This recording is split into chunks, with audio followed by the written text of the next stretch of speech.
is just a quick video of, I guess, 10 different approaches to how you can handle your student either putting the app in the background in class, not concentrating, or just straight up leaving the class.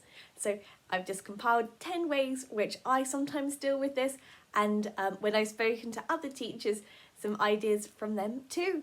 Anyway, I hope you enjoy this, and I hope it's a little bit useful, as it's a really awkward and annoying, tricky situation to be in. Okay, so you're in class and you see this notice appear on your student's picture. Student's app was moved to the background. This means that the student has clicked off of your class and has literally put the app in the background. The first way we'll look at is quite an easy way, and it usually gets the student's attention, is by clicking on the little alarm clock item and selecting a time and letting it count down. So you can hear this, the student can hear this, and it usually makes them think, oh gosh, I got to get back to class.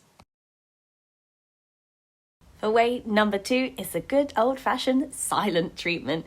Again, this works with some students, but other students, yeah, they won't budge. Sometimes by actually calling to the student, going, Angela, Angela, or Angela's mum, mum, that will get their attention back as they think that their parents can hear them. For way number 4, this is actually what I do in my classes.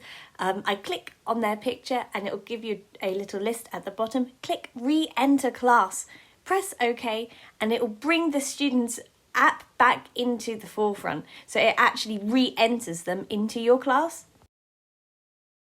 Way number 5 is to click the report button at the top and send a message to the parents that student has no focus. Because the parents get involved, it usually deters the student from doing this again, although it can take the parents quite a few minutes to get this message, and of course sometimes they don't get it at all. The same goes for way number 6, and reminding the parents the student has left. But again, it's good to know that you can do this because it's a really useful thing if it works for you and your student.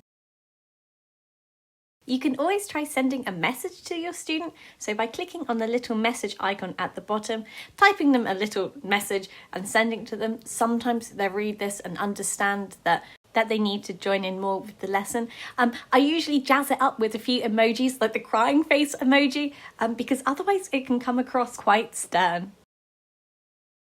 Okay, so you've sent a message. What you can also do is take a screenshot of the class where it shows that you can tell that the student has put the app in the background, and then send them a picture of this screenshot.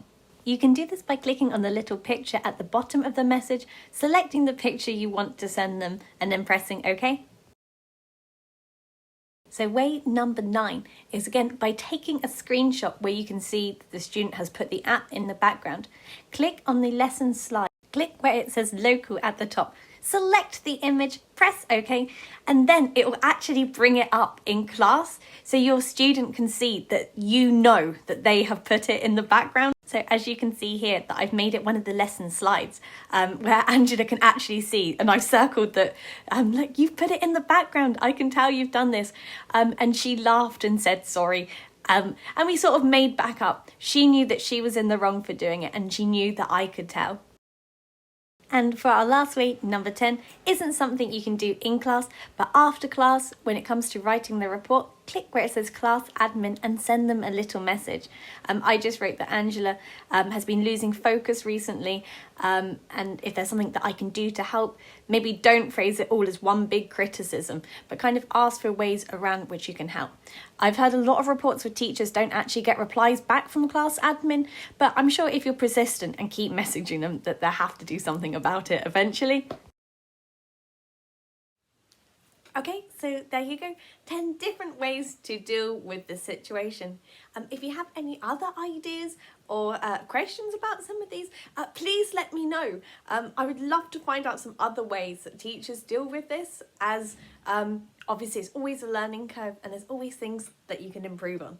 Anyway, yeah, so please send me a message if you have any other suggestions, and I hope this was useful, and thank you for watching. Bye!